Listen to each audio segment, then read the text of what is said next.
Morning, everyone. It's Jen, Notareal Farm. Hey, guys, I'm back. It's Saturday.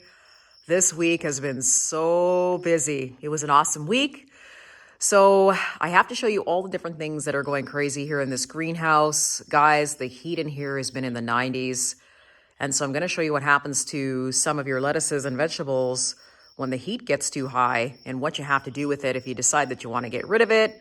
Do you keep it? And I'm going to show you what some of the other vegetables as well are doing with all this heat. Let's take a look. Okay, so everybody knows I've got lettuces and spinach planted in this bed along with beets. Now, the lettuces, as you can tell, are way up over the garden bin.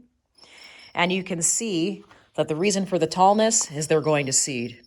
So because it's so hot in here now, this lettuce is going to be bitter.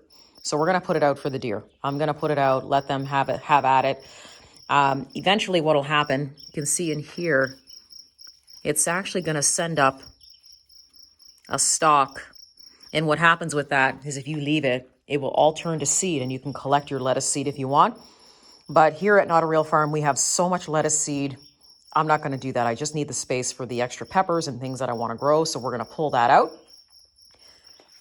And then here with the spinach, it's the same thing, right? So they've gone to this type of a pattern. And if you look really close, right in there, it's actually going to send up a flower. It's telling me that it's going to seed. And so if I don't want this at all, I'm going to pull this out too. So lots and lots of spinach seed. We don't need that. You can see here too, it's all starting to go to seed. See how tall your spinach gets when it's done? Never mind the weeds. So it's time to pull these out and then take this and efficiently use this space for something else.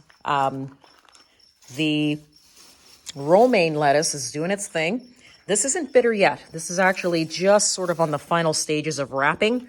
So when you see your romaine lettuce in the store, you always see the leaves sort of wrapped up like this. And that's the stage that it's at. You can see it's starting to wrap in the middle here. And then it's going to take the leaves on the outside eventually once this is done, and it's going to wrap this all together, and then you're going to pull it out as one. So we've got a couple of these in here. You can see they're already starting to wrap up here. One of them I can see is, because it doesn't like the heat, is starting to go to seed, but the leaves are actually still really great. So if it does happen to be where it's going to start to go to seed, we're going to eat the leaves and then we're just going to pull it out. This one's doing okay.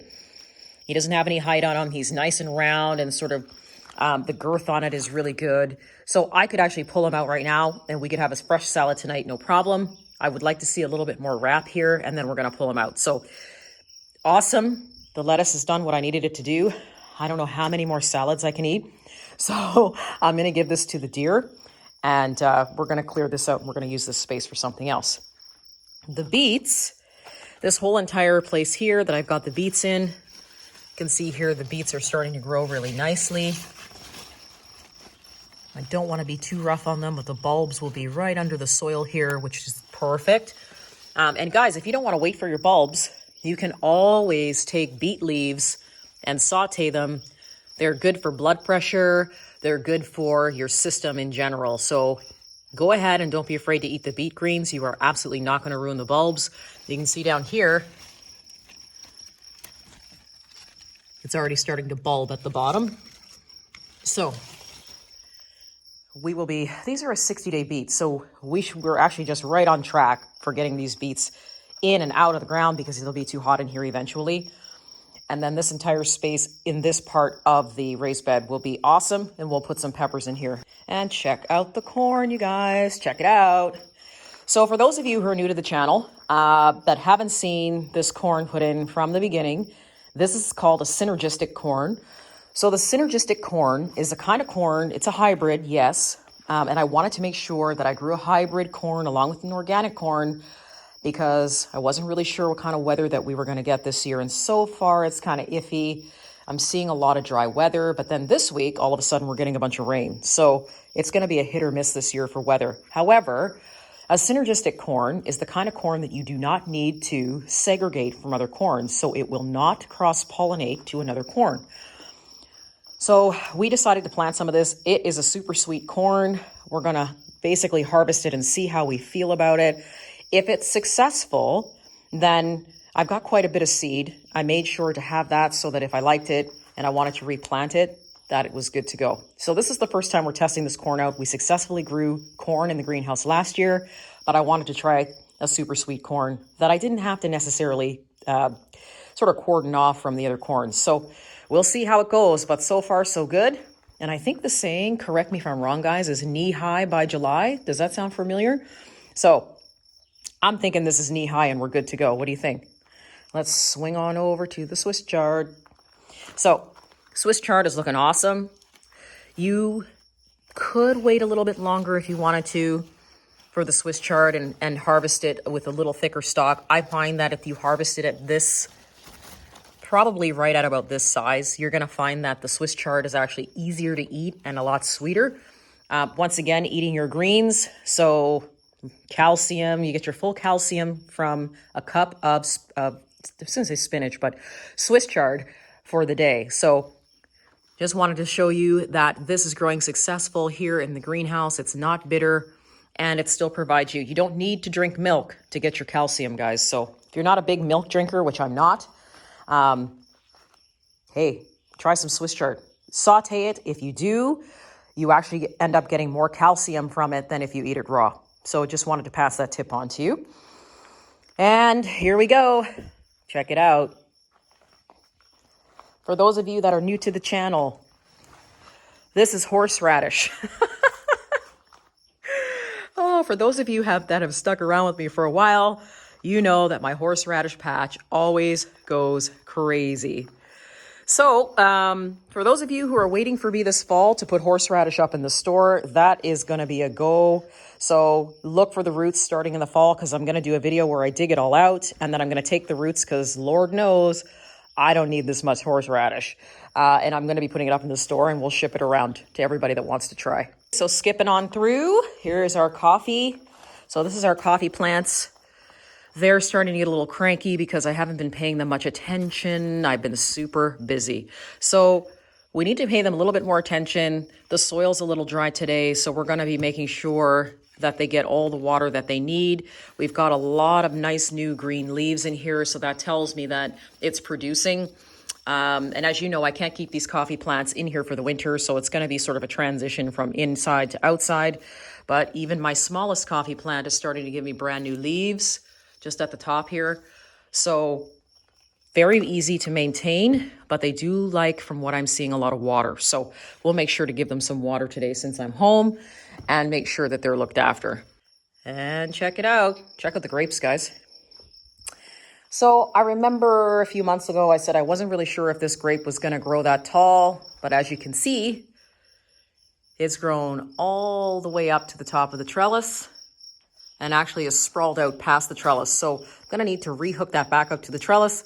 And then what we're going to do is we're going to grow it right around, just like I do with my roses on the trellis, and down to the other side. And then it makes it a lot easier because then we can pick grapes from overhead and we can pick grapes from the side. This, keep in mind, this is only one plant. So if you are planning to plant grapes, even if you cut them, they're going to grow this tall. So you are in charge of your grapes. If you decide that you don't actually want the entire trellis full of just one specific grape, you can trim these down, and then all that'll happen is it'll just basically reconcentrate all of the energy into the lower branches. So it's up to you. However, you kind of run grapes a little bit. They are non-fussy, easy to look after, great to cover a trellis, as you can see.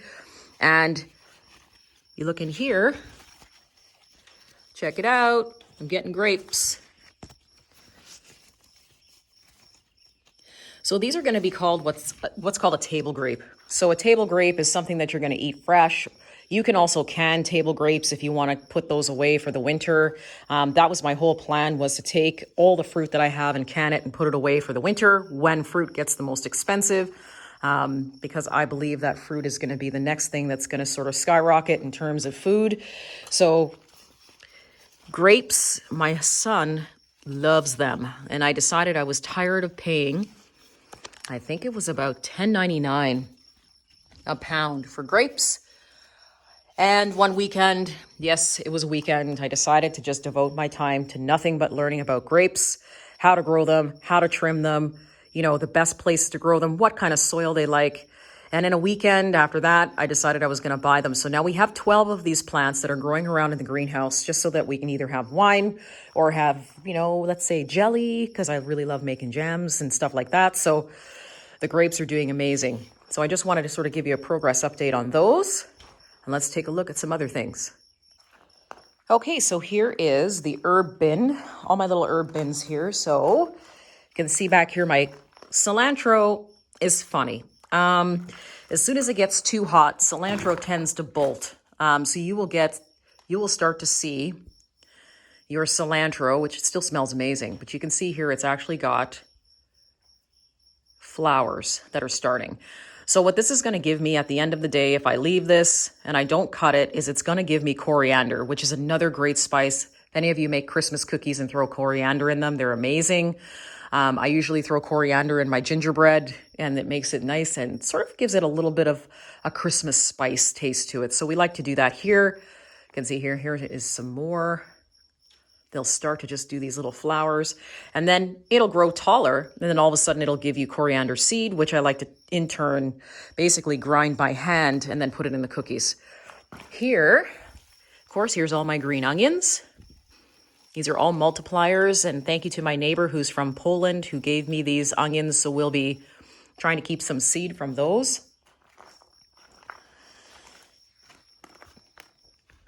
Okay, and then down here, you can see here my fenugreek. You can see that right there. They're going to flower. So we're going to have some fenugreek spice. And then here, if you ever want to try eating celery, but are unsuccessful with growing it to the full stalk that you see in the grocery store as I'm weeding, you can try what's called soup celery. So the soup celery will give you leaves that they're actually a little bit more intense than the regular celery. So you don't really need much if you like to dehydrate your own herbs, which I do that quite often. These come in handy because you can shred them up and you can dehydrate them or freeze dry them if you've got a freeze dryer. And then that way you start putting away your own, herb mixes and things like that for the winter for your soups and stews. So soup celery, if you haven't tried it, give it a try. Super easy to grow. It's not fussy. And this is only, I think I only planted about, about 4 or 5, and I stuck it together, and I'm just going to snip it completely off, and we're going to save that, and we're going to add it to whatever we want. And then next to it, if you're looking for chamomile tea, you grow your own. So here's my chamomile. If you were looking for it for tea, you'd actually snip it off at this point, and you'd dry it out and toss it in your tea. Really good and calming for bedtime. If you like chamomile tea and a little bit of honey, you're good to go for sleep for the night. This long plant here is a radish. So my radishes are going to seed. It's too hot in here now. We planted quite a bit of radishes and we've been eating them. If anybody suffers from a lot of heartburn, all you have to do is eat a radish bulb. In about 10 minutes, you won't have any heartburn anymore. Get rid of your Pepto-Bismol and all those different things. You can take care of your heartburn naturally by just eating a radish bulb. So you can see here, this bulb right now is not going to get any bigger. It's decided, you know what, it's too warm in here. I don't like it. So it's just basically gone to seed. I do not need any more radish seeds. So we're going to pull this, take it out of here. But once again, we've got multipliers in here. Thank you, neighbor from Poland. So we will be keeping the seed from this. This guy here is mountain mint. I got mountain mint actually from the States. There are people who breed different types of mints, and I wanted to try something that would be healthy in terms of something that's good for your digestive system. So normally what I do is I'll just break off a few leaves and I'll toss it in my tea or whatever I'm having for the day so that, it helps out with a lot of different ailments. Allergies is another one it's good for. So I decided to grow it. I wasn't sure if it was going to survive in our zone, but it came back with a vengeance. So we're going to be clipping a lot of these leaves off and using it for tea. I've got new blackberry bushes. Blackberry wine, anybody? And way up the front, way in here, is a zucchini. Now, This year, I've decided to grow a hybrid zucchini. I have my door shut a lot more in the greenhouse because I get to keep out the bad bugs. We've been having a lot of bad bugs. Last summer, I was fighting with bugs. So this year, in here, I've planted plants that do not need stimulation from any kind of insect. So this is actually a hybrid. And so this is going to be a yellow zucchini. It should be ready, I'm going to say probably in another 30 days. We'll start seeing that we're going to get more and more zucchini. As a matter of fact, get rid of that weed. As you can see there, there's actually a zucchini growing right there. So I know that a lot of the times what happens is I do have critics where I grow hybrid fruits and vegetables, but guys, it's all about adapting. You have to pay attention to what the environment is doing around you. So if this is something where this year, for example, we're getting a lot of dry weather, it's hot, it's humid. A lot of the times you'll notice things like cucumbers or other vegetables, they do not do good as an heirloom in that type of weather, no matter how much, you're watering them, no matter how much you're giving them in terms of fertilizer. If there's not a good insect pollination, and that could even be in the country as well, we suffer from the fact that sometimes vegetables don't always get pollinated and we're going around and hand pollinating. I don't want to do that. So you have to be able to adapt to whatever your climate is doing. And in this case, I have planted a lot of hybrids this year, along with a lot of heirlooms. I've given it a really good mix. But if I want to have a crop that's guaranteed, in some of the places. So for example, my cucumbers last year, I don't know if you've seen my videos, but the cucumbers did so, but they were heirloom cucumbers, but my hybrid ones did great. So what I've done this year is I've bypassed growing heirloom cucumbers and heirloom zucchini because I found that growing them, they just really suffered last year as an heirloom. So we've decided to go hybrid. So guys, it's all about eating. So you do whatever you have to do to eat. All right, here we go, peeps. Check this out. This is the entire strawberry bed. It is growing awesome. Take a look at all the blossoms in this. This is going to be amazing. And actually, take a look at this. I'm getting strawberries already. Strawberries, and I believe, have quite a bit of rhubarb. So I'm thinking strawberry and rhubarb jam is on the way. Look at that. So basically what happens with strawberries, as everybody knows, I think I was talking about this maybe a few videos ago, is you'll get 1 or 2 really good years out of your strawberries. And then once they send out runners, you want to keep those runners. So when you get the runners that fly out from underneath here and they start rerooting themselves, it's good because that means that you're starting a new plant and you're going to get rid of your old plant. Your first 2 years are always going to be your most successful. And then after that, they just don't produce as much strawberries as they used to. And so that's why when people say, you know what, my strawberry bed is terrible, I'm tearing it out. You have to regenerate your strawberries every 2 years. Otherwise, you really don't get that good of a crop. So that's what we do here. You can see these are all new plants for me. So you can see how many strawberries are starting to grow on these. Now, what I will do this year is, because this is going to be the second year for these plants, is once they throw out the runners, I'm going to scoop all of the old plants up and I'm going to replant the runners so that we now start fresh with a brand new set of strawberry plants for next year. Although these ones are doing amazing. I'm thinking it's the heat. Oh, check out our bean plants. Wow. Guys, it's been 5 days. It's been a crazy week. It's been 5 days since I've looked at these bean plants. Check it out. Now, they may not look that tall, but my green bean plants are now starting to give me all the little flowers that are going to come out, and we're going to have some nice, crisp green beans, which everybody knows, if you eat beans, they're good for your blood pressure and fiber. So there is about 40 plants of beans in this entire bed, so that's what we're going to be doing, eating fresh green beans. Here is my flagpole onions. So once they get this big, they're tough like rubber. You don't want to eat the stalk. As a matter of fact, listen, it sounds like a bouncy ball. So once this is done giving me seed, you can see here, it's going to bust out into flowers. I'm going to get seeds from these. These are a very unique onion. These onions generally will grow about 2 feet tall. This isn't too bad. And I cannot remember for the life of me where I got them from, but they are an heirloom onion, and I will be saving the seed from them. And we will keep growing these because they are really tasty. They overwinter really easy. If you're somebody that really wants a lot of your own onions, they're called flagpole onions. They're going to be green onions. You're not going to get a bulb at the bottom, but you will have a ton of multipliers. Is this one here? You can see they like to branch out a lot. This one's here's the branches here are soft. If I wanted to, I could cut this, but the main purpose of this, as you can see, is seed. It's very important to have your own seed. We don't want to keep going to the stores and buying seed that sometimes we don't know where they came from, right? You want to have your own stuff. Okay, this is all, you can see here, all the asparagus.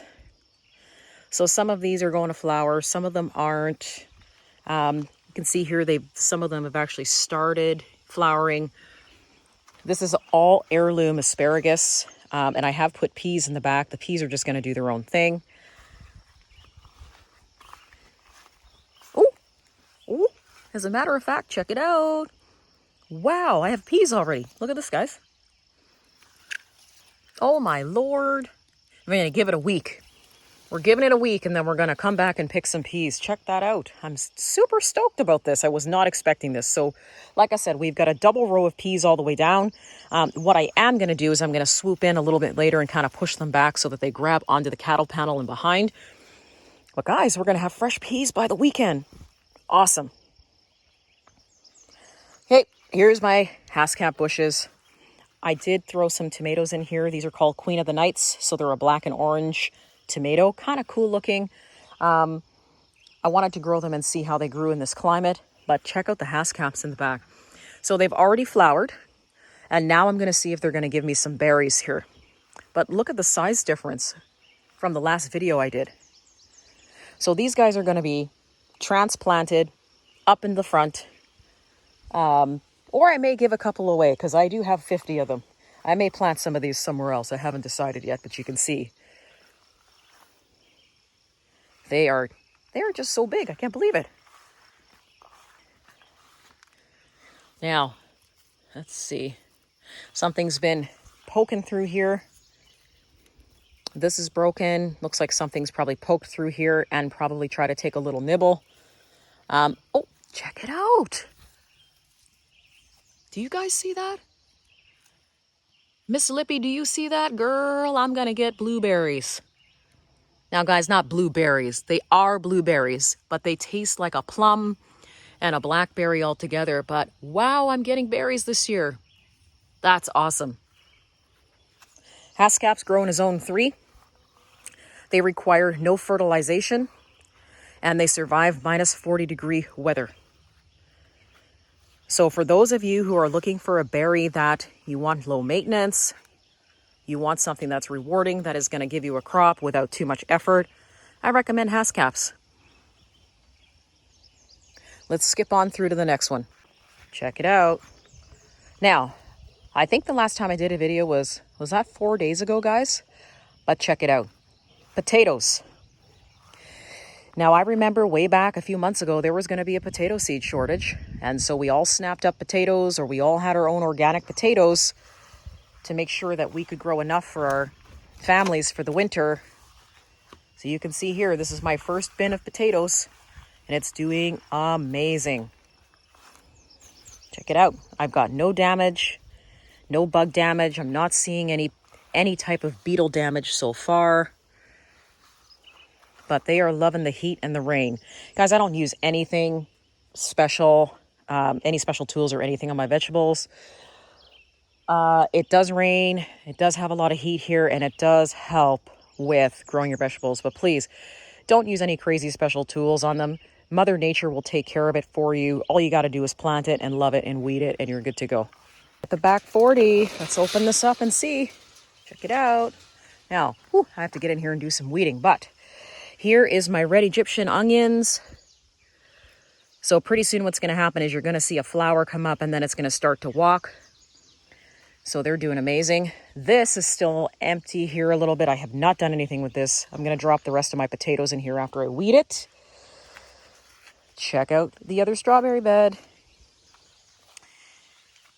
So this was the one that I showed a little TLC to. Remember, I came through really, really quickly on one of my videos and showed that I weeded it all and took out the leaves. And you can see, of course, the weeds come back. I don't use any special fertilizer on these. I use a regular, rose strawberry kind of thing, and it's all good. They love it. As you can tell, they are ready to produce some fruit. Look at all of this. We are going to have a lot of strawberries on this plant. Now I just have to get to them before the bugs do. More strawberries, and I need to do more weeding. The garlic bed definitely needs some weeding. Good grief. I go and I do something for 5 days, and look at the weeds that come up. Unbelievable. But this is all garlic, guys. So what's going to happen here is there's going to be a scape that's going to come out of this plant. And it's either I'm going to decide to leave the scape on for seed, or I'm going to cut the scape off and I'm going to cook with it. I haven't decided. I may do that for some and not others. But this is an heirloom garlic, and that's why I grew it back here. So we'll see how it does. Oh, check out the rhubarb. Look how big that rhubarb is. So I've got 1, 2, 3 plants. Now you can definitely see the 3 plants. It's kind of hard when they're first starting out. I actually could pick rhubarb today if I wanted to. Rhubarb strawberry jam, anybody? Check it out. That's the color you want to see on an heirloom rhubarb. You want to see that nice red, and you want it to kind of follow the stalk up to a nice green. Sometimes the more red you get, the sweeter the stalk is. And of course, we have thousands and thousands and thousands of seed for rhubarb that will go up in the store again this year. If you guys are interested in trying the rhubarb, check it out. Amazing. Now we are about to have some thunderstorms here, so I won't make the video too long. I can hear the rumblings up in the clouds. Check it out. So we'll harvest. We're going to do our first harvest of rhubarb. And then what we're going to do is we're going to let it come up a second time, and we're going to let it give us some seed, and then we're good to go on that. Behind us is an entire bed of asparagus. You can tell I love asparagus. Look up the health benefits of asparagus, and you'll see why I like to eat so much of it. So this entire bed is going to be nothing but asparagus. You can see here. I'm so tempted to eat this. It looks so good. All these little spears. But you got to remember, when you plant from crowns, you got to leave them for at least the first year. Next year, I'll be able to actually harvest this and have a full harvest of asparagus that I'm excited about. And then I'm going to take you back to one last thing here in the back. All right. So I couldn't decide what I wanted to do with this bed, so I threw garlic in it. You can never have enough garlic. It's a good blood cleanser. It also helps with a lot of ailments.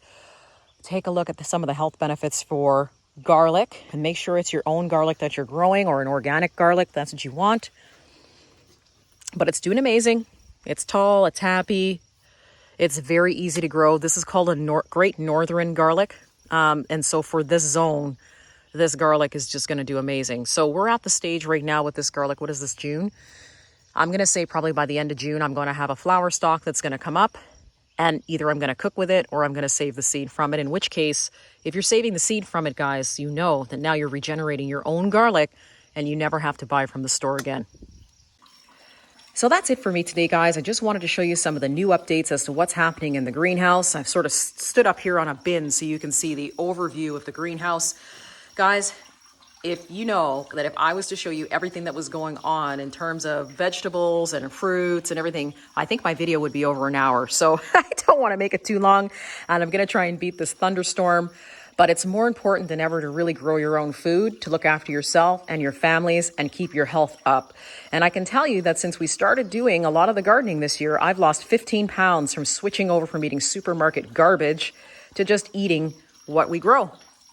So, guys, get on it, grow your own food, save your own seed, and we'll see you next time.